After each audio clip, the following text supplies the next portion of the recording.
മുഹമ്മദ് നബി സല്ലല്ലാഹു അലൈഹി വസല്ലമ തങ്ങളോട് സഹാബത്ത് വന്ന് കടം അധികരിക്കുന്ന വിഷയത്തിലും മക്കൾ മരണപ്പെട്ടു പോകുന്ന വിഷയത്തിലും പരാതി പറഞ്ഞപ്പോൾ വീട് മാറി താമസിക്കാൻ പറഞ്ഞതായി കാണാൻ കഴിയും. പക്ഷേ എല്ലാ വീടുകളും ഇതുപോലെ കടമുണ്ടായി മക്കൾ മരിച്ചു എന്നൊന്നും കരുതിയിട്ട് മാറേണ്ടതല്ല. അങ്ങനെ ചില വീടുകൾ ഉണ്ടായിരിക്കാം. ഇതൊരു കോമൺ അല്ല. എല്ലാവരും പിന്നെ കടം വന്നു അതുകൊണ്ട് വീട് മാറുക അങ്ങനെയൊന്നുമില്ല. കടം വരുന്നതിന് ഒരുപാട് കാരണങ്ങളുണ്ടായിരിക്കും. ഭക്ഷണം കഴിക്കാനോ മരുന്ന് വാങ്ങാനോ സ്വന്തത്തിൻ്റെയും ചെലവ് കൊടുക്കൽ നിർബന്ധമായ ഭാര്യ, സന്താനങ്ങൾ, മാതാപിതാക്കൾ എന്നിവരുടെയും ഭക്ഷണം, മരുന്ന് തുടങ്ങിയ ആവശ്യത്തിന് വേണ്ടി ഒരാൾ കടം വാങ്ങിയാൽ വീട് വിറ്റ് പോകേണ്ട അല്ലെങ്കിൽ വീട് മാറിപ്പോകേണ്ട ഒരവസ്ഥയിലേക്ക് ഒരിക്കലും ആ കടം നീങ്ങൂല. അതേസമയത്ത് വീട് വിറ്റ് പോകേണ്ട അവസ്ഥയിലേക്ക് കടം നീങ്ങുന്നത് പ്രൗഢിയും പത്രാസും കാണിക്കുന്നതിന് വേണ്ടിയും നാലാളുകളുടെ മുമ്പിൽ മേനി നടിക്കുന്നതിന് വേണ്ടിയും പലിശയുടെ ഭീമമായ ഉപദ്രവമുള്ള തരത്തിലും കടം വാങ്ങുമ്പോൾ മാത്രമാണ്. അപ്പോൾ കടത്തെ രണ്ടായി വിഭജിക്കണം. എന്താവശ്യത്തിന് വാങ്ങി എന്നതിൻ്റെ അടിസ്ഥാനത്തിലാണത് ഭാരമായി വരുന്നത്. ഭക്ഷണത്തിന്, ചികിത്സക്ക് എന്നിവക്ക് കടം വാങ്ങിയ ഒരാൾ അക്കാരണത്താൽ വീട് വിൽക്കേണ്ടി വരുന്ന സാഹചര്യം ഉണ്ടാവാൻ വളരെയധികം സാധ്യത കുറവാണ്. പക്ഷെ ഇന്ന് നമ്മൾ വീടൊക്കെ വിൽക്കേണ്ടി വരുന്ന കടങ്ങൾ എന്ന് പറഞ്ഞത് പലപ്പോഴും കൂട്ടിലുള്ളതിനെ വിട്ട് പറക്കുന്നതിനെ പിടിക്കാനുള്ള ശ്രമത്തിൻ്റെ ഭാഗമായിരിക്കും. ചെറിയൊരു കട ഉണ്ട്, ലോൺ എടുത്തുങ്ങാണ്ട് വലിയൊരു കടയാക്കി. ചെറിയ കടം വന്ന് അത്യാവശ്യം ജീവിക്കാനുള്ള വരുമാനം ഉണ്ടായിരുന്നു, വലിയ കടയാക്കിയപ്പോൾ ഉള്ള വരുമാനം പോയി. ഇങ്ങനെയുള്ള അവസ്ഥ. ഇതാണ് കൂട്ടിലുള്ളതിനെ വിട്ട് പറക്കുന്നതിനെ പിടിക്കാനുള്ള ശ്രമം. പ്രൗഢി കാണിക്കാൻ, പത്രാസ് കാണിക്കാൻ ഒരിക്കലും ജീവിതത്തിന് വേണ്ടി ആയിരിക്കില്ല. പക്ഷേ ഇതെല്ലാം പറഞ്ഞ് നമ്മൾ ശവത്തിൽ കുത്തുന്നതിൽ വലിയ അർത്ഥമൊന്നുമില്ല. പരിഹാരം തന്നെയാണ് പറഞ്ഞു കൊടുക്കേണ്ടത്. കടം വീടാൻ ചെയ്യേണ്ടത് സൂറത്തുൽ വാഖിയ എല്ലാ ദിവസവും രാത്രി വീട്ടിൽ നിർബന്ധമായും പതിവാക്കുക. വീട്ടിലെ എല്ലാ അംഗങ്ങളും ഓതിയാൽ അത്രയും നന്നായി. അല്ലെങ്കിൽ കുടുംബനാഥൻ എന്തായാലും ഓതിയിരിക്കണം. അല്ലെങ്കിൽ വീട്ടുകാരിയെ പ്രത്യേകമായി അത് ഓതാൻ ഏൽപ്പിക്കുകയാണ് വേണ്ടത്. അപൂർവം ചില വീടുകളിലെങ്കിലും വീടിൻ്റെ കാരണത്താൽ തന്നെ കടം അധികരിക്കാൻ സാധ്യതയുണ്ട്. പക്ഷേ അത് ഈ കടം വന്ന വഴിയൊക്കെ ഇങ്ങനെ അന്വേഷിച്ച് നോക്കിയിട്ട് ഏത് വഴിയിലൂടെയാണ്, പലിശയുമായി ഇടപാട് നടത്തിയതാണോ അല്ലെങ്കിൽ ആർഭാടമുള്ള ജീവിതത്തിന് വേണ്ടി ശ്രമിച്ചതാണോ എന്നൊക്കെ പരിശോധിച്ചിട്ട് അതൊക്കെയാണ് കാരണമെങ്കിൽ ഒരിക്കലും വീടല്ല അതിൻ്റെ കാരണം, മനോഭാവമാണ് അതിൻ്റെ കാരണം. ആ മനോഭാവങ്ങളിൽ മാറ്റം വരുത്താതെ വീട് വിറ്റിട്ട് കാര്യമൊന്നുമില്ല. അപ്പോൾ കടം വന്നതുകൊണ്ട് വീട് വിൽക്കുക എന്നുള്ളൊരു സമീപനമല്ല, കടത്തിൻ്റെ പരിഹാരം നോക്കുക എന്നുള്ളതാണ്. ചെറിയ ചെറിയ സംഖ്യകളെങ്കിലും കടത്തിലേക്ക് മാറ്റിവെച്ചാൽ അത്രയും ഭാരം കുറയും. ഭാരം കുറച്ച് കൊണ്ടുവന്നിട്ട് കടം മുഴുവനായും വീട്ടാൻ കഴിയും. കടം വലിയൊരു ഗൗരവമുള്ള കാര്യമാണ്. കടത്തോടുകൂടി മരണപ്പെട്ട ആളുടെ പേരിൽ മയ്യത്ത് നിസ്കരിക്കാൻ നബി സല്ലല്ലാഹു അലൈഹി വസല്ലം തങ്ങൾ മടിച്ചു നിന്ന സാഹചര്യം ഉണ്ടായിട്ടുണ്ട്. അതുകൊണ്ട് പെട്ടെന്ന് കടം വീട്ടാനുള്ള ശ്രമം നടത്തണം. അത് വീട് വിറ്റിട്ട് എന്നില്ല, ചെറിയ ചെറിയ തുകകൾ മാറ്റി വെച്ചിട്ടെങ്കിലും കടം വീട്ടണം. ഇവിടെ എന്താ സംഭവിക്കണമെന്ന് വെച്ചാൽ ഒരുപാട് കടമുണ്ട്. അപ്പോൾ ഞാൻ ഇപ്പോൾ എനിക്കൊരു 1000 റുപ്യ മാറ്റി വെച്ചിട്ട് എന്താ കാര്യം എന്ന് വിചാരിക്കുകയാണ്. ആ 1000 റുപ്യന് കൊടുത്താൽ അത്രയും ഭാരം ചുരുങ്ങി എന്നാണ് ചിന്തിക്കേണ്ടത്. അങ്ങനെ വീട്ടിൽ തീർക്കണം. ഇപ്പോൾ സൂറത്തുൽ വാഖിയ പാരായണം ചെയ്യാൻ പറഞ്ഞു. അതൊരു വലിയ പ്രതീക്ഷയുടെ വാക്കാണ്. പ്രത്യേകിച്ച് ഖുർആനിൻ്റെ ഒരു ആയത്ത് അല്ലെങ്കിൽ ഒരു സൂറത്ത് തന്നെ പാരായണം ചെയ്ത് അള്ളാഹുവിലേക്ക് തങ്ങളുടെ പ്രശ്നങ്ങളൊക്കെ സമർപ്പിക്കുമ്പോൾ മാനസികമായ ആദ്യ ആശ്വാസം കിട്ടുന്നു. അതോടൊപ്പം തന്നെ മാനസികമായൊരു സമാധാനം ഉണ്ടെങ്കിൽ പിന്നീട് നമ്മുടെ കടങ്ങളൊക്കെ പരിഹരിക്കാനുള്ള വഴികൾ തേടാനും നമുക്ക് തോന്നും. ഈ ആ സൂറത്തുൽ വാഖിയയുടെ പാരായണം ചെയ്യേണ്ട സമയം, അതല്ലെങ്കിൽ ഈ വാഖിയ പാരായണം ചെയ്തതിനു ശേഷം പ്രത്യേകമായ പ്രാർത്ഥന, അങ്ങനെ വല്ലതുണ്ട്? സൂറത്തുൽ വാഖിയ ഈ ഉദ്ദേശം വെച്ചുകൊണ്ട് പാരായണം ചെയ്താൽ മതി. പ്രത്യേകിച്ച് നിയ്യത്തുകൾ, ഉദ്ദേശങ്ങൾ, ദുആകളൊന്നും ആവശ്യമില്ല. രാത്രിയിൽ ഓതലാണ് ഏറ്റവും നല്ലത്. മഗ്‌രിബിയുടെയും സുബ്ഹിയുടെയും ഇടയിൽ എപ്പോഴും ആകാവുന്നതാണ്. രാത്രി കഴിഞ്ഞില്ലെങ്കിൽ മാത്രം പകലോതാം. ഹദീസിൽ ഇങ്ങനെ തന്നെ പറഞ്ഞിട്ടുണ്ട്, മൻ ഖറഅ സൂറത്തുൽ വാഖിയ ഫീ കുല്ലി ലൈലത്തിൻ മറ ലം യജിദുഹു ഫാഖത്തുൻ അബദ. ആരെങ്കിലും ഒരാൾ രാത്രിയിൽ സൂറത്തുൽ വാഖിയ ഒരു തവണ ഓതിയാൽ അവനൊരിക്കലും ദാരിദ്ര്യം വരില്ല എന്ന് പറഞ്ഞിട്ടുണ്ട്. ഇനിയിപ്പം ഇങ്ങനെയൊക്കെ ചെയ്യാം. അതോടൊപ്പം തന്നെ താങ്കൾ പറഞ്ഞ ചില വീടിൻ്റെ കുഴപ്പം കൊണ്ടും ഉണ്ടാകാമെന്ന് പറഞ്ഞു. സൂറത്തുൽ വാഖിയയൊക്കെ പാരായണം ചെയ്യാം. എന്നാലും ചില വീടുകൾ ചില വാസയോഗ്യമല്ലാത്ത സാഹചര്യങ്ങളൊക്കെ ഉണ്ടാകാറുണ്ട്. അപ്പോൾ അങ്ങനെ ഇനി വീട് വിറ്റ് മറ്റൊന്ന് വാങ്ങാം എന്നൊക്കെ ആലോചിക്കുമ്പോൾ ഇനി ചെല്ലുന്നിടവും ഇഞ്ചമുള്ളിൽ നിന്ന് കൂവമുള്ളിലേക്ക് ചാടി എന്നൊക്കെ പറയുന്നത് പോലത്തെ അവസ്ഥ.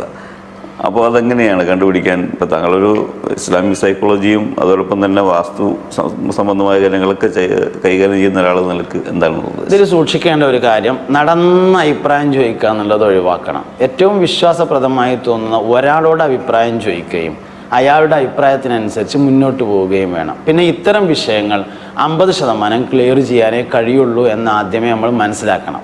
100% ക്ലിയർ ചെയ്യാൻ കഴിയുന്ന കാര്യങ്ങളല്ല ഇതൊന്നും. 50% ക്ലിയർ ആണോ, 100-ൽ 50 മാർക്ക് ഉണ്ടെങ്കിൽ ആ വീട്ടിൽ തന്നെ പിടിച്ചു നിൽക്കലാണ് ബുദ്ധി.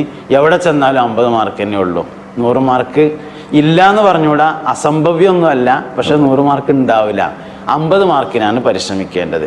അപ്പം 50 മാർക്ക് ഈ വീടിനുണ്ട് എന്ന് അത് സംബന്ധിച്ച് വിവരമുള്ള ഒരാൾ പറഞ്ഞാൽ ആ വീട്ടിൽ തന്നെ പിടിച്ചു നിൽക്കണം. പിന്നെ ഇങ്ങനെ അന്വേഷിച്ച് കാണുന്നവരോടൊക്കെ ചോദിച്ച് നടന്നാൽ അത് സംഗതി കൂടുതൽ പ്രശ്നത്തിലേക്ക് പോവുകയേ ചെയ്യുള്ളൂ. അപ്പോൾ ഒരാളുടെ അഭിപ്രായം ചോദിക്കുക, വിശ്വാസപ്രദമായ അയാളുടെ അഭിപ്രായം അനുസരിച്ച് മുന്നോട്ട് പോവുകയുമാണ് ആ കാര്യത്തിൽ ചെയ്യേണ്ടത്. ബെഡ്റൂം ആണല്ലോ വീടിൻ്റെ ഏറ്റവും പ്രധാനപ്പെട്ട സ്ഥലം എന്ന് പറയുന്നത്. അപ്പോൾ ബെഡ്റൂമിൽ പിന്നെ നേരത്തെ നമ്മൾ പറഞ്ഞിട്ടുണ്ട്, ബെഡ് ഇടേണ്ടത് ഒന്നുകിൽ തല കിഴക്കു ഭാഗത്തേക്കും കാല് പടിഞ്ഞാറു ഭാഗത്തേക്കുമാക്കി കിടക്കാൻ കഴിയുന്ന തരത്തിൽ, അല്ലെങ്കിൽ തല വടക്കു ഭാഗത്തേക്കും കാല് തെക്കു ഭാഗത്തേക്കുമാക്കി ചെരിഞ്ഞു കിടക്കാൻ കഴിയുന്ന രൂപത്തിൽ. മൂന്നാമത്തേത് തല തെക്കു ഭാഗത്തേക്കും കാല് വടക്കു ഭാഗത്തേക്കുമാക്കി ചെരിഞ്ഞു കിടക്കാൻ കഴിയുന്ന തരത്തിൽ. ഒരു രൂപം മാത്രം പറ്റൂല, തല പടിഞ്ഞാറു ഭാഗത്തേക്കും കാല് കിഴക്കോട്ടുമാക്കി കിടക്കുന്ന രീതി മാത്രം കിടപ്പിൽ പറ്റൂല. ബാക്കിയുള്ളതൊക്കെ പറ്റും. അപ്പോൾ ഈ 1 തരത്തിൽ കിടക്കാൻ കഴിയുന്ന തരത്തിലാണ് ബെഡ് സംവിധാനിക്കേണ്ടത്. പിന്നെ ഇതിലുള്ളത് ബാത്റൂമാണ്. ബാത്റൂം എപ്പോഴും ബെഡ്റൂമിൽ നിന്ന് തള്ളി നിൽക്കുന്ന രൂപത്തിലായിരിക്കണം, ബെഡ്റൂമിൻ്റെ അകത്ത് പെടുന്ന തരത്തിലല്ല. ഇപ്പം ഏറ്റവും പ്രധാനപ്പെട്ട ബെഡ്റൂം എന്ന് പറയുന്നത് തെക്ക് പടിഞ്ഞാറ് മൂലയിൽ വരുന്ന ബെഡ്റൂമാണ്. സാധാരണ നമ്മളതിനെ മാസ്റ്റർ ബെഡ്റൂം എന്ന് പറയും. അപ്പോൾ മാസ്റ്റർ ബെഡ്റൂമിൻ്റെ അകത്ത് ഉൾപ്പെടാതെ അകത്തുനിന്ന് ഡോറ് കൊടുത്തിട്ട് ഒന്നുകിൽ തെക്ക് കിഴക്ക് ഭാഗത്തേക്കോ അല്ലെങ്കിൽ വടക്ക് പടിഞ്ഞാറ് ഭാഗത്തേക്കോ ബെഡ്റൂമിൽ നിന്ന് പുറത്തേക്ക് പ്രൊജക്റ്റ് ചെയ്യുന്ന, വീടിൻ്റെ 4 കെട്ടുകളുടെ പുറത്തേക്കല്ല ഞാൻ ഉദ്ദേശിച്ചത്, വീടിൻ്റെ അകത്തു തന്നെ ബെഡ്റൂമിൽ നിന്ന് പുറത്തേക്ക് തള്ളി നിൽക്കുന്ന തരത്തിൽ സംവിധാനിക്കാനാണ് ഏറ്റവും നല്ലത്. ബെഡ്റൂമിലോ ബാത്റൂമിലോ ആയി ഒരു നല്ല കണ്ണാടി സ്ഥാപിക്കൽ നല്ലതാണ്. പക്ഷെ ആ കണ്ണാടി രാത്രി ഉറങ്ങുന്ന സമയത്ത് നോട്ടം പറ്റാത്ത തരത്തിൽ, നോട്ടം തറക്കാത്ത തരത്തിൽ സ്ഥാപിക്കുന്നതാണ് നല്ലത്. അല്ലെങ്കിൽ അതിൻ്റെ മുകളിൽ ഒരു കർട്ടൻ തൂക്കി വെക്കാം. ഇസ്ലാമികമായ അധ്യാപനം അനുസരിച്ച് രാത്രി കണ്ണാടിയിൽ നോക്കുന്നതിന് മുഖംകോട്ട് രോഗം എന്ന രോഗമുണ്ടാവാൻ സാധ്യതയുണ്ട് എന്ന് പറയപ്പെട്ടിരിക്കുന്നു. മുഖംകോട്ട് രോഗം എന്ന് പഴയ ഭാഷയിൽ പറഞ്ഞിട്ടുള്ളത് ചെറിയൊരു ഭാഗത്ത് കോടിപ്പോകുന്ന അസുഖമായിരിക്കാം എന്ന് ഞാൻ മനസ്സിലാക്കുന്നു. അപ്പോൾ രാത്രിയിൽ കണ്ണാടിയിൽ നോക്കുക എന്നത് നല്ല ഒരു സമീപനമല്ല, അത് ദാരിദ്ര്യം വരാൻ കാരണമാവുകയും ചെയ്യും എന്ന് കാണാം. അപ്പോൾ ബെഡ്റൂമിലോ അല്ലെങ്കിൽ ബാത്റൂമിലോ ആയി ഒരു നല്ല കണ്ണാടി സ്ഥാപിക്കണം. അത് രാത്രി ഉറങ്ങാൻ കിടക്കുമ്പോൾ പെട്ടെന്ന് കാഴ്ച തട്ടാത്ത തരത്തിൽ സ്ഥാപിക്കലാണ് ഏറ്റവും നല്ലത്. ഡ്രസ്സുകൾ അടക്കി വെക്കാനും അത്യാവശ്യ ഫയലുകൾ സൂക്ഷിക്കാനും ആവശ്യമായ ഒരു അലമാര സ്ഥാപിക്കുന്നത് നല്ലതാണ്. ബെഡ്റൂമിൻ്റെ കിഴക്കേ ചുമരിലോ അല്ലെങ്കിൽ ബെഡ്റൂമിൻ്റെ വടക്ക് ഭാഗത്തേക്കുള്ള ചുമരിലോ ആണ് അലമാര സ്ഥാപിക്കേണ്ടത്. ചുമരിൽ തന്നെ ഉൾപ്പെടുത്താം, അല്ലെങ്കിൽ ചുമരിൻ്റെ പുറത്ത് വെക്കുകയും ചെയ്യാം. വാതിലുകൾക്ക് തടസ്സമല്ലാത്ത തരത്തിൽ അത് സംവിധാനിക്കണം. ബെഡ്റൂമിൻ്റെ അകത്ത് നിന്ന് പടിഞ്ഞാറ് വശത്തേക്ക് വിശാലമായ ഒരു ജനലുണ്ടായിരിക്കുന്നതും ആ ജനലിൻ്റെ മുകളിലെ ഭാഗം പകൽ സമയം മുഴുവനായും തുറന്നിടുന്നതും നല്ലതാണ്. ഇത്രയൊക്കെയാണ് ബെഡ്റൂമിലെ ഫർണിച്ചറുകൾ എന്ന നിലയിൽ ശ്രദ്ധിക്കേണ്ടത്. ബെഡ്റൂമിൽ നമ്മൾ എപ്പോഴും ചെയ്യുമ്പോൾ എന്താ വെച്ചാൽ, മിക്കവാറും ഇപ്പോൾ ഈ മാസ്റ്റർ ബെഡ്റൂം എന്നൊക്കെ പറഞ്ഞത് പ്രസവിച്ച് കിടക്കാനൊക്കെ ഉപയോഗപ്പെടുത്തുന്ന റൂമാണ്. അപ്പോൾ അതിൽ ജനലുകളുടെയും വാതിലിൻ്റെയും നേരെയല്ലാതെ കുട്ടികൾക്ക് തൊട്ടിൽ കെട്ടാനുള്ള സംവിധാനം നേരത്തെ തന്നെ ചെയ്തു വെക്കണം, ഏതെങ്കിലും മൂലയിലേക്ക് മാറിയിട്ട്.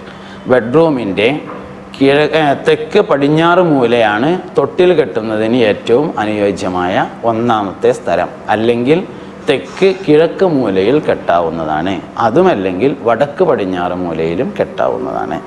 അപ്പോൾ ഇങ്ങനെയൊക്കെയുള്ള കാര്യങ്ങളാണ് ഒരു ബെഡ്റൂം സംവിധാനിക്കുമ്പോൾ ശ്രദ്ധിക്കാനുള്ളത്.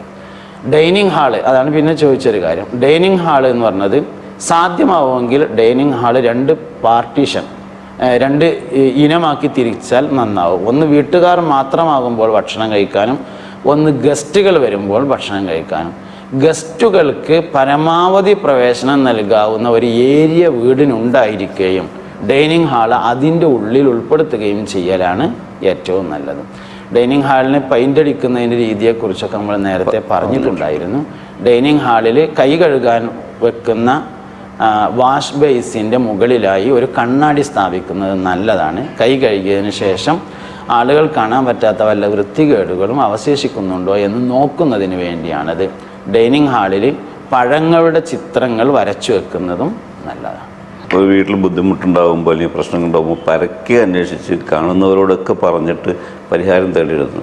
പക്ഷേ ഈ രംഗത്ത് കഴിവും അറിവുമുള്ള ഒരു തച്ചുശാസ്ത്ര വിദഗ്ധനെ കണ്ടിട്ട് ചോദിക്കുമ്പോൾ അതിനകത്ത് മതമല്ല, ആ രംഗത്ത് വിദഗ്ധനാണ് എന്ന് തോന്നുന്ന ഒരാളെ കണ്ടിട്ട് ചോദിക്കുമ്പോൾ അദ്ദേഹം പറയുകയാണ്, നിങ്ങളുടെ വീടിൻ്റെ ഈ ഭാഗത്ത് ചെറിയൊരു കല്ലുകൊണ്ട് ഇങ്ങനെ മറച്ച് കെട്ടിയാൽ, അല്ലെങ്കിൽ ഇന്നൊരു ഭാഗത്തിന് ചെറിയൊരു പോർഷന് മാറ്റം വരുത്തിയാൽ അതിനകത്ത് ഈ പ്രശ്നങ്ങളൊക്കെ പരിഹരിക്കപ്പെടുമെന്ന് പറഞ്ഞാൽ അത് അംഗീകരിക്കാൻ കഴിയുമോ? തീർച്ചയായും ഇസ്ലാമികമായ ഒരു രീതിയിൽ നമ്മൾ പറയുമ്പോൾ രണ്ടു കാര്യമാണ് മതം നിരോധിച്ചിട്ടുള്ളത്. ഒന്ന് ഷിർക്ക്, മറ്റൊന്ന് കുഫ്റ്.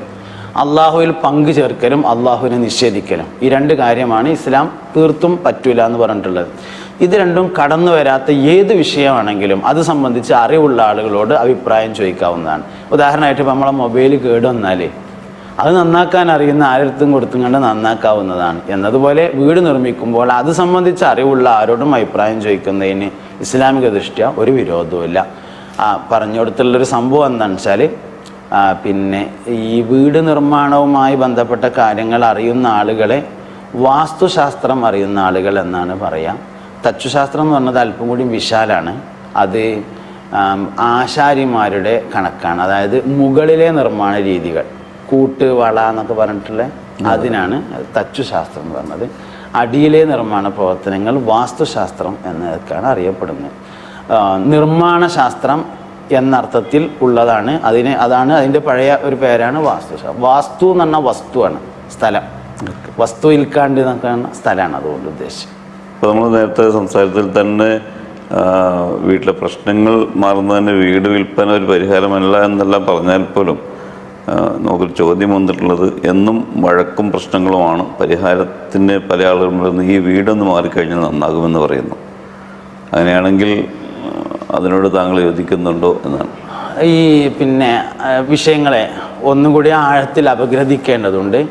മിക്കവാറും ഇത്തരം പ്രശ്നക്കാരൻ ഒരിക്കലും പ്രശ്നം എൻ്റേതാണ് എന്ന് പറയാറില്ല. ഇത്തരം ചോദ്യങ്ങൾ ഉന്നയിക്കുന്ന ആളുകൾ അവരുടെ നിലപാടുകളെക്കുറിച്ച് ഒന്നുകൂടി ആത്മവിചിന്തനം നടത്തേണ്ടതുണ്ട്. ഈ പ്രശ്നം പറയുന്ന ആളുകൾ തന്നെയായിരിക്കും മിക്കവാറും പ്രശ്നക്കാർ. ഞാൻ കുറ്റപ്പെടുത്താൻ വേണ്ടി പറഞ്ഞതല്ല. ആരാണ് ആ ചോദ്യം ചോദിച്ചിട്ടുള്ളതെങ്കിലും അയാളെക്കുറിച്ച് തന്നെ ഒന്നുകൂടി പഠിക്കേണ്ടതുണ്ട്. എൻ്റെ അടുക്കലാണ് പ്രശ്നം എന്ന് സമ്മതിക്കാൻ ഞാൻ ഒരിക്കലും തയ്യാറല്ല. പക്ഷേ എൻ്റെ അടുക്കൽ പ്രശ്നമുണ്ടോ എന്ന് ചിന്തിക്കാൻ തയ്യാറാവുന്നതുവരെ ആ പ്രശ്നം ഒട്ടും പരിഹരിക്കപ്പെടുകയില്ല. അപ്പോൾ അത്തരം വിഷയങ്ങളിലൊന്നും വീടായിക്കൊള്ളണമെന്നില്ല അതിൻ്റെ പ്രശ്നം. വീട്ടുകാരൻ്റെ സമീപനമായിരിക്കും അതിൻ്റെ പ്രശ്നം.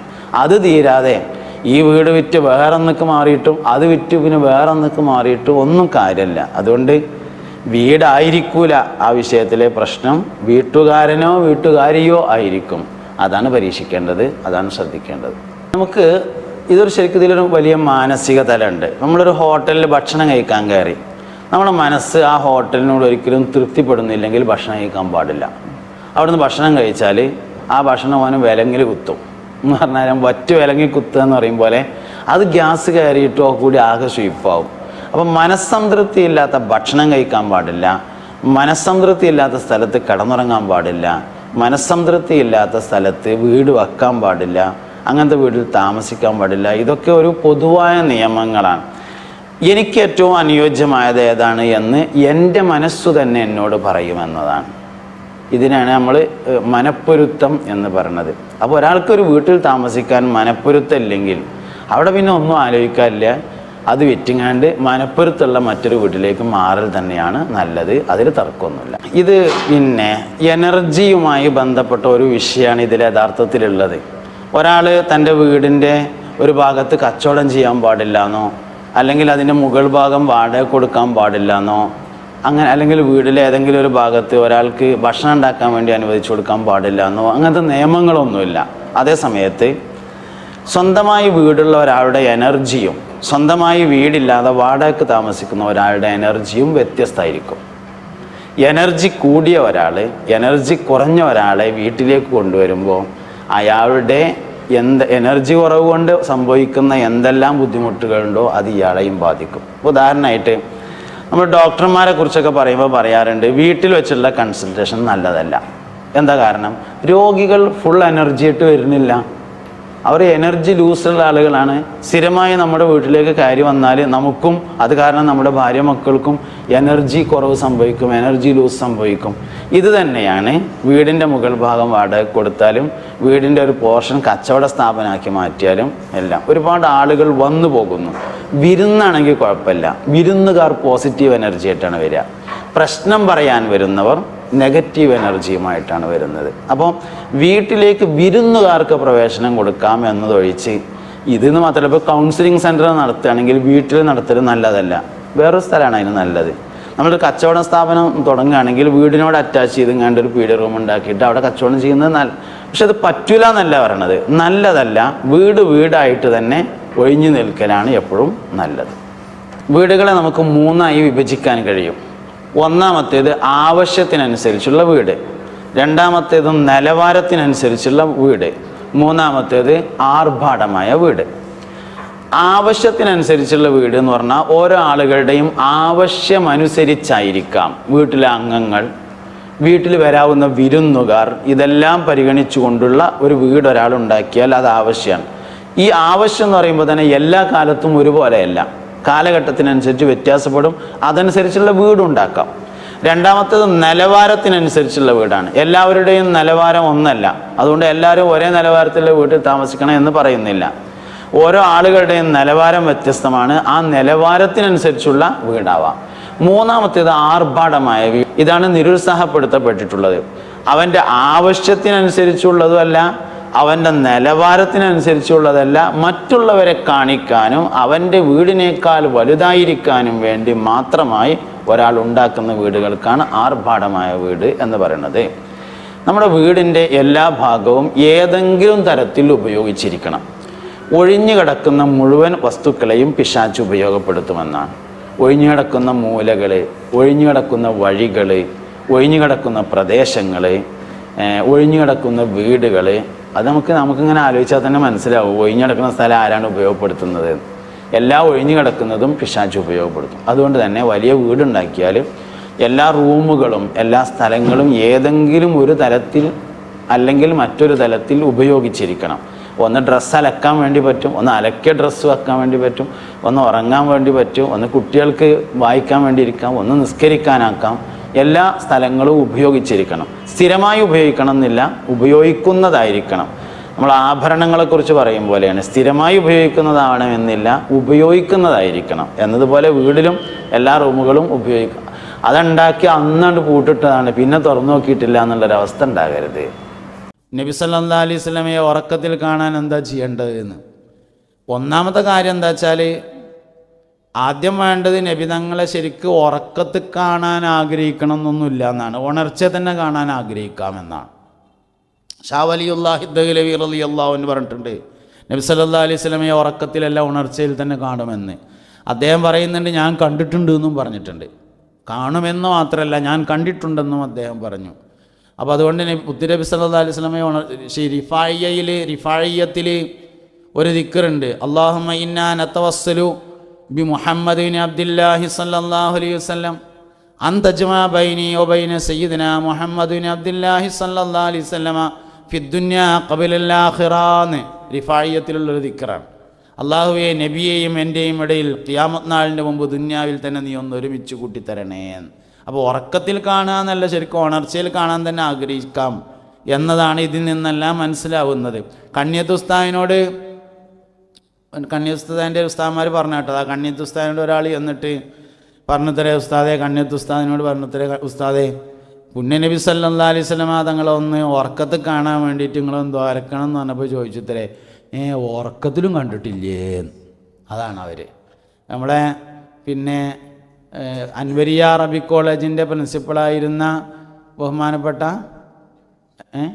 കുഞ്ഞാണി ഉസ്താദ് വഫാത്തായിട്ട് അദ്ദേഹത്തിൻ്റെ ഡയറി എഴുത്തുകൾ വാട്സപ്പിലൊക്കെ സോഷ്യൽ മീഡിയയിലൊക്കെ വന്നിരുന്നു. അപ്പോൾ അതിലിങ്ങനെ ഡേറ്റും സമയമൊക്കെ എഴുതിയിട്ട് നബി തങ്ങൾ ആദ്യമായി കണ്ടത്, അപ്പോൾ സംസാരിച്ചത്, പിന്നെ കുറച്ച് പേജിൽ മറിച്ച് നോക്കിയാൽ മുത്തുനബീനെ സല്ലല്ലാഹു അലൈഹി വസല്ലമയെ രണ്ടാമത് കണ്ടത് എന്ന്, പിന്നെ കുറേ പേജോട് മറിച്ചാൽ നബി തങ്ങളെ മൂന്നാമത് കണ്ടത് എന്ന്. അപ്പോൾ എന്താ നബി തങ്ങളെ കിനാവ് കാണാൻ വേണ്ടത് എന്ന് ഒരാളിനോട് ചോദിച്ചു. 4 പ്രധാനപ്പെട്ട കാര്യങ്ങൾ വേണം. ബക്കറ്റ് ഉണ്ടല്ലേ, ആയിക്കോട്ടെ. ബക്കറ്റായിട്ട് വരുന്നുണ്ട് പ്രവർത്തകർ, ബാക്കിൽ നിന്ന് ഇങ്ങോട്ട് ഇങ്ങനെ വരുമോല്. അപ്പോൾ എന്തെങ്കിലുമൊക്കെ അതിൽ കാര്യമായിട്ട് എല്ലാവരും ഇട്ട് കൊടുക്കുക. ഒരു സാധുക്കൾ കുട്ടികളാണ്, പിന്നെ ആഗ്രഹം കൊണ്ട് സംഘടിപ്പിച്ചൊരു പരിപാടിയാണ്. അപ്പോൾ അതുകൊണ്ട് എന്തെങ്കിലുമൊക്കെ കാര്യമായിട്ട് തന്നെ എല്ലാവരും സഹായിക്കണം.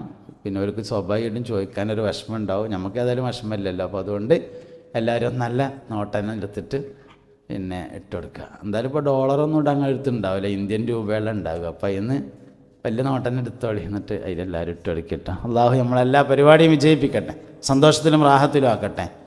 മുസ്തഫ നബി സല്ലല്ലാഹു അലൈഹി വസല്ലമയോടുള്ള ഖൽബിൻ്റെ ബന്ധത്തെ അള്ളാഹു നമ്മളിൽ ഊട്ടിയുറപ്പിച്ചു തരട്ടെ. ഒരു യാ നബി എല്ലാവരും ചൊല്ലി, യാ നബി സലാം അലൈക്കും, യാ റസൂൽ സലാം അലൈക്കും, യാ ഹബീബ് സലാം അലൈക്കും, സലവാത്തുല്ലാഹി അലൈക്കും. മദ്ഹ് 3 തരത്തിലുണ്ടെന്ന്. ഒന്ന് അൽ ഔസാഹു ബിത് തഹ്സീൻ എന്ന് പറയുന്നതാണ് നബി സല്ലല്ലാഹു അലൈഹി വസല്ലമ തങ്ങളുടെ കമാലിയത്തിൻ്റെ വർത്തമാനങ്ങൾ പറയുക. നബി തങ്ങൾ സമ്പൂർണ്ണ മനുഷ്യനാണ് എന്ന് അറിയിക്കുന്ന വർത്തമാനങ്ങൾ പറയുന്നതിനാണ് അൽ ഔസാഹു ബിത് തഹ്സീൻ എന്ന് പറയുന്നത്. ലോകത്ത് ഒരു കുഴപ്പമില്ലാത്ത ഒരാൾ മാത്രമേ ഉള്ളൂ, മുഹമ്മദ് നബിയാണ് സല്ലല്ലാഹു അലൈഹി വസല്ലം. വേറെ ഏത് മനുഷ്യനെ നോക്കുകയാണെങ്കിൽ എന്തെങ്കിലും ഒരു കുഴപ്പമുണ്ടാവും. അപ്പം എൻ്റെ മുഖത്തേക്ക് ശ്രദ്ധിച്ച് നോക്കിയാൽ മനസ്സിലാവും പല്ലൊന്ന് ചെരിഞ്ഞിട്ടാണ്.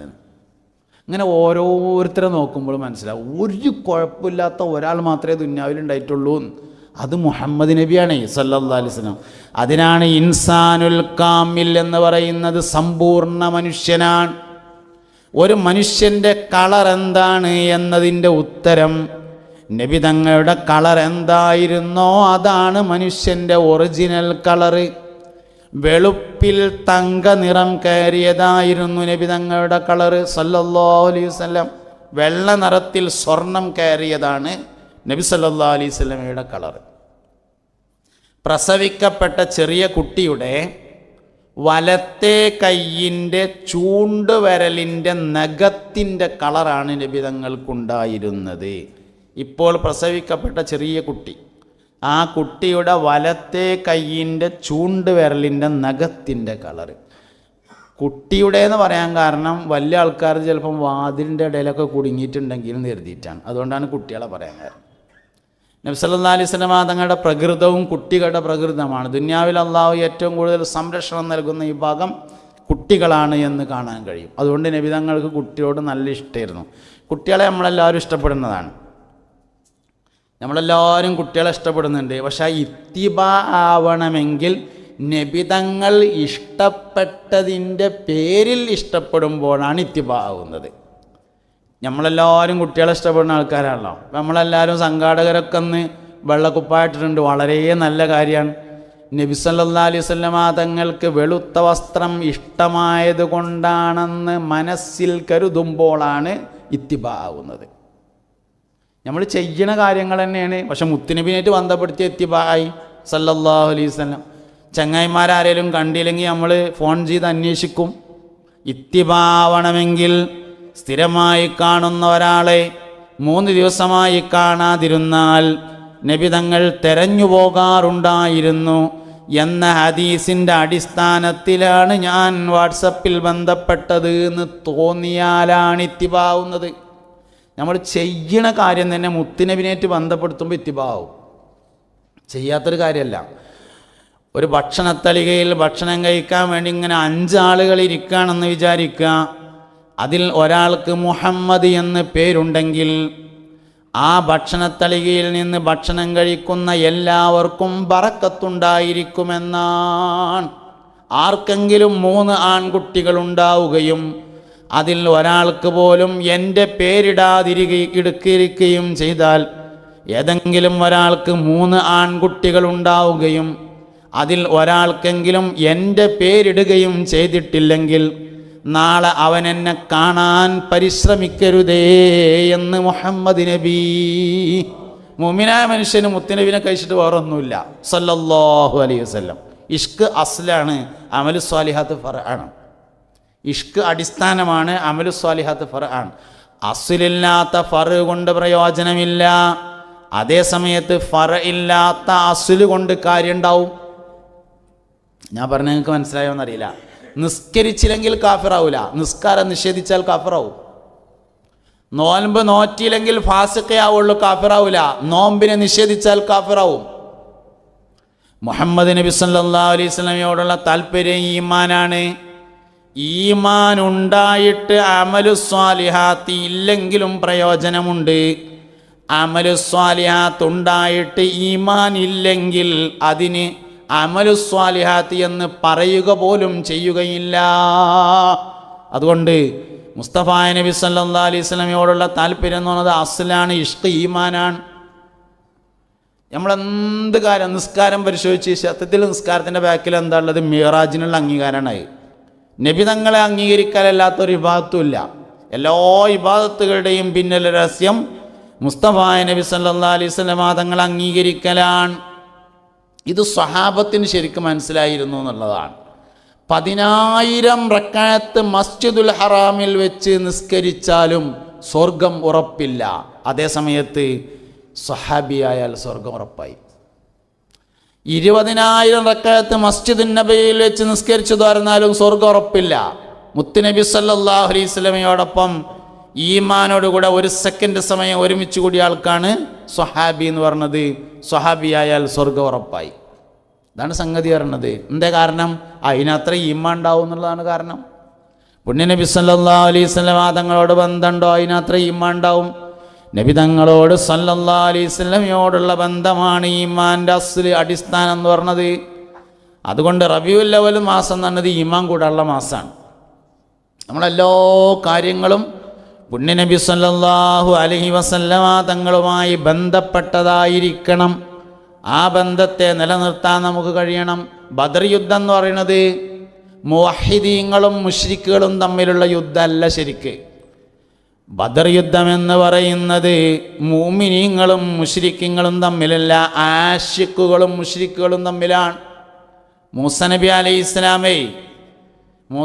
അലൈഹിസ്സലാം 60,000-ത്തിലധികം വരുന്ന തൻ്റെ അനുചരന്മാരെയും കൂട്ടി നൈൽ നദി കടന്ന് ഇങ്ങനെ പോകുമ്പോൾ അള്ളാഹുവിൻ്റെ കൽപ്പന വന്നു ജബ്ബാരിങ്ങളേറ്റ് യുദ്ധം ചെയ്യാൻ.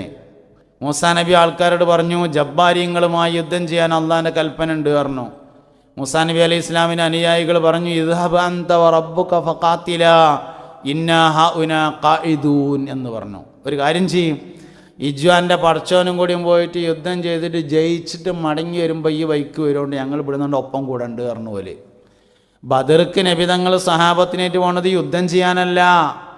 അബൂ സുഫിയാനെ കണ്ടിട്ട് മക്കയിൽ പിടിച്ചു വെച്ച സമ്പത്ത് വിട്ടുതരാൻ ആവശ്യപ്പെടാനും മക്കയിൽ തടഞ്ഞു വെച്ച മുഅ്മിനീങ്ങളെ മദീനയിലേക്ക് പറഞ്ഞേക്കണമെന്ന് പറയാനും വേണ്ടി പോകുമ്പോൾ ചെങ്കടൽ തീരത്തിലൂടെ അബൂ സുഫിയാൻ രക്ഷപ്പെടുകയും അബൂജാഹിലിൻ്റെ നേതൃത്വത്തിൽ സർവായുധ സജ്ജരായി 1000 പടയാളികൾ മക്കയിൽ നിന്ന് ബദറിനെ ലക്ഷ്യമാക്കി പുറപ്പെട്ടിട്ടുണ്ടെന്ന വിവരമറിയുകയും ചെയ്യുമ്പോൾ നബി തങ്ങൾ സഹാബത്തിനോട് ചോദിച്ചു, പുണ്യ സഹാബ നമ്മൾ എന്താ ചെയ്യേണ്ടത്? സഹാബത്ത് പറഞ്ഞു, നബിയെ നിങ്ങൾ ഞങ്ങളോട് കടലിക്ക് ചാടാൻ ഇപ്പണ്ട് പറഞ്ഞാൽ പറഞ്ഞ് പൂർത്തിയാകുന്നതിന് മുമ്പ് ഞങ്ങളാണ്ട് ചാടിയിട്ടുണ്ടാവും എന്ന് പറഞ്ഞ ആശിക്കുകളും മുശ്രിക്കുകളും തമ്മിൽ നടന്ന യുദ്ധത്തിനാണ് ബദർ യുദ്ധം എന്ന് പറഞ്ഞത്. അല്ലാഹു സുബ്ഹാനഹു വ തആലക്ക് ഈ ദീന് സംരക്ഷിക്കാനേ 313 ആൾക്കാർ യുദ്ധം ചെയ്യേണ്ട ആവശ്യമൊന്നുമില്ല. ബദർ യുദ്ധം നമുക്ക് ചിലപ്പോൾ അങ്ങനെ തോന്നും, ആ 313 ആൾക്കാർ അന്ന് യുദ്ധം ചെയ്തതുകൊണ്ട് ദീനുൽ ഇസ്ലാം നിലനിൽക്കുന്നുണ്ടല്ലോ. ദീനുൽ ഇസ്ലാം നിലനിൽക്കാൻ 313 ആൾക്കാർ യുദ്ധം ചെയ്യേണ്ട ആവശ്യമൊന്നുമില്ല. പിന്നെന്തിനാ 313 ആൾക്കാർ യുദ്ധം ചെയ്തത്? ഒരിക്കൽ മുസ്തഫ നബി സല്ലല്ലാഹു അലൈഹി വസല്ലം തങ്ങളുടെ അടുക്കൽ ജിബ്രീൽ അലൈഹിസ്സലാം വന്നപ്പോൾ ജിബ്രീലിനോട് അലൈഹിസ്സലാം നബി തങ്ങൾ ചോദിച്ചു, സല്ലല്ലാഹു അലൈഹി വസല്ലം, ജിബ്രീലേ, നിങ്ങൾ ധാരാളം പ്രാവശ്യം ദുന്യാവിൽ വന്നിട്ടുണ്ടല്ലോ, പല നബിമാരുടെ അടുത്തും വന്നിട്ടുണ്ടല്ലോ, അതിലേറ്റവും കൂടുതലായി മനസ്സിൽ തങ്ങി നിൽക്കുന്ന ഒരു അനുഭവം പറയാൻ പറ്റുമോ എന്ന് ചോദിച്ചു. ജിബ്രീൽ അലൈഹി ഇസ്ലാം പറഞ്ഞു, എൻ്റെ ജീവിതത്തിലെ ഏറ്റവും വലിയൊരു അനുഭവം എന്ന് പറഞ്ഞത് ലൂത്ത് നബി അലൈഹി ഇസ്ലാമിൻ്റെ സമൂഹത്തെ നശിപ്പിക്കാൻ വേണ്ടി വന്നതാണ് എന്ന് പറഞ്ഞു. എന്നിട്ട് എന്തുണ്ടായി എന്ന് ചോദിച്ചു. ജിബ്രീൽ അലൈഹി ഇസ്ലാം പറഞ്ഞു, ഞാനും 2 മലക്കുകളും മനുഷ്യരൂപത്തിൽ സയ്യിദുന ഇബ്രാഹിം നബി അലൈഹി ഇസ്ലാമിൻ്റെ അടുക്കൽ വന്നു. ഇബ്രാഹിം നബിൻ്റെ കാലത്താണ് ലൂത്ത് നബിയും സ്വാലിഹ് നബിയൊക്കെ ഉണ്ടാകുന്നത്. മുഹമ്മദ് നബിയുടെ കാലത്ത് മാത്രമേ വേറെ നബിമാരില്ലാത്തുള്ളൂ. ബാക്കിയുള്ള എല്ലാ നബിമാരുടെ കാലത്തും വേറെ നബിമാരുണ്ട് സല്ലല്ലാഹു അലൈഹി വസല്ലം. അതുകൊണ്ട് ഇബ്രാഹിം നബി അലൈഹി ഇസ്ലാമിൻ്റെ കാലത്താണ് സ്വാലിഹ് നബി ഉള്ളത്, ലൂത്ത് നബി ഉള്ളത്. ഇബ്രാഹിം നബി അലൈഹി ഇസ്ലാം ഉലുൽ അസ്മിൽ പെട്ട വലിയ പ്രവാചകനാണ്.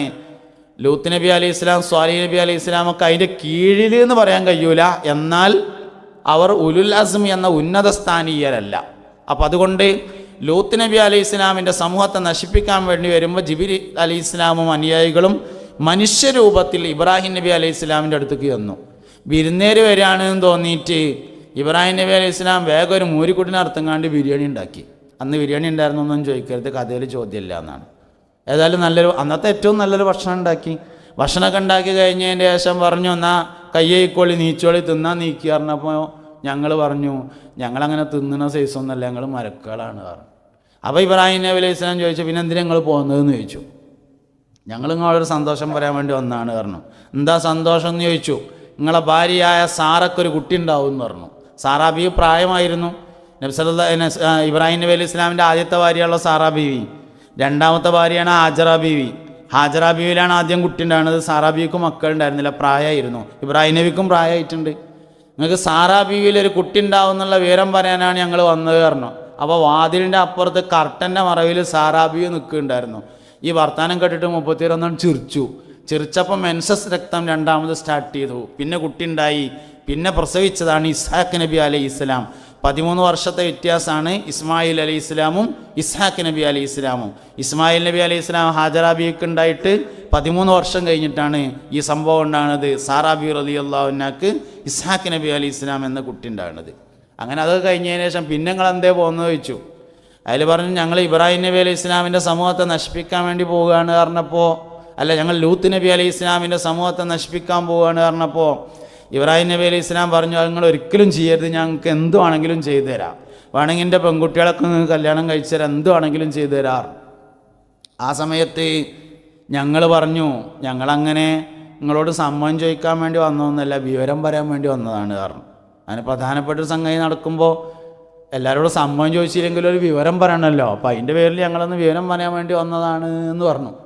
അങ്ങനെ ഞങ്ങളവിടെ നിന്നാണ് പോയി കണ്ടാണ് നശിപ്പിച്ചു എന്ന് പറഞ്ഞപ്പോൾ നബി തങ്ങൾ ചോദിച്ചു സല്ലല്ലാഹു അലൈഹി വസല്ലം, എങ്ങനെ നിങ്ങളത് നശിപ്പിച്ചത് അതൊന്നും പറയുമെന്ന് പറഞ്ഞു. അപ്പോൾ ജിബ്രീൽ അലൈഹി ഇസ്ലാം പറഞ്ഞു, അത് കാര്യമായിട്ടൊന്നുമില്ല, ഞാൻ എൻ്റെ ചിറകിൻ്റെ തലപ്പുകൊണ്ട് ഒന്നിങ്ങനെ കോരിങ്ങാണ്ട് ഇങ്ങനെ മറിച്ചതാണ് എന്ന് പറഞ്ഞ ലൂത്ത് നബിയുടെ നാട് 6000 ചതുരശ്ര കിലോമീറ്റർ വിസ്തൃതിയുള്ളതാണ്.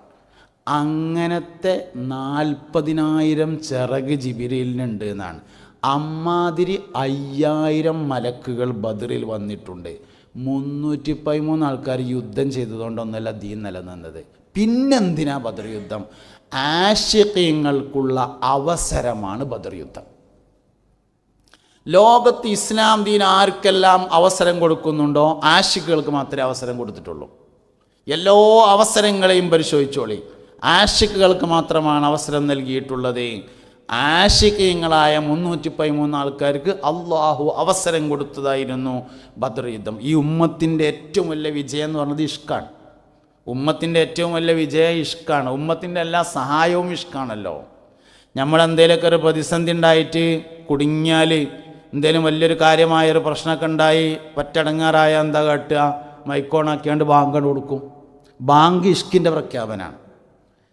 അഷ്ഹദു അല്ലാ ഇലാഹ ഇല്ലല്ലാഹയുടെ പ്രഖ്യാപനമല്ല ബാങ്ക്, ഇഷ്കിൻ്റെ പ്രഖ്യാപനമാണ്. നിസ്കാരം നൂഹ് നബിക്ക് ഉണ്ടായിട്ടുണ്ട്, പക്ഷെ നൂഹ് നബിക്ക് ബാങ്കില്ല. നിസ്കാരം മൂസാ നബിക്ക് ഉണ്ടായിട്ടുണ്ട് അലൈഹിസ്സലാം, മൂസാ നബിക്ക് ബാങ്കില്ല. നിസ്കാരം ഇബ്രാഹിം നബി അലൈഹി ഇസ്ലാമിനുണ്ടായിട്ടുണ്ട്. ഇബ്രാഹിം നബി അലൈഹി ഇസ്ലാമിന് ബാങ്കുണ്ടായിട്ടില്ല. ബാങ്കി അമ്മക്ക് മാത്രമേ ഉള്ളൂ. എന്താ കാര്യം? അഷ്ഹദു അൻ ലാ ഇലാഹ ഇല്ലല്ലാഹയുടെ പ്രഖ്യാപനമാണെങ്കിൽ മൂസാ നബിക്കും ബാങ്ക് വേണ്ടേ? മൂസാ നബിക്കും ഉണ്ടല്ലോ അഷ്ഹദു അൻ ലാ ഇലാഹ ഇല്ലല്ലാഹ്. അഷ്ഹദു അന്ന മുഹമ്മദർ റസൂലുള്ളാഹ് എന്നതിൻ്റെ പ്രഖ്യാപനമാണ് ബാങ്ക്. അഷ്ഹദു അന്ന മുഹമ്മദ് റസൂലുള്ളാഹ് എന്നുള്ളതിൻ്റെ അതാണ് ബിലാൽ റളിയല്ലാഹു അൻഹുവിന് ബാങ്ക് കൊടുക്കാൻ കഴിയാതായത്. അഷ്ഹദു അൻ ലാ ഇലാഹ ഇല്ലല്ലാഹ് പറയാൻ കഴിയാത്തതുകൊണ്ടല്ല. ബിലാൽ റളിയല്ലാഹു അൻഹു തങ്ങൾ പറഞ്ഞല്ലോ, ബിലാൽ റളിയല്ലാഹു അൻഹു ലോകത്ത് വിപ്ലവം സൃഷ്ടിച്ചത് രണ്ടടിമകളാണ്. ലോകത്ത് വിപ്ലവം സൃഷ്ടിച്ച രണ്ടടിമകളാണ്. ഒന്നൊരു വെളുത്ത അടിമയും ഒന്നൊരു കറുത്ത അടിമയും. കറുത്ത അടിമയാണ് സയ്യിദുനാ ബിലാൽ മുഅദ്ദിൻ റളിയല്ലാഹു അൻഹു. വെളുത്ത അടിമയാണ് സയ്യിദുനാ സൽമാനുൽ ഫാരിസി റളിയല്ലാഹു അൻഹു.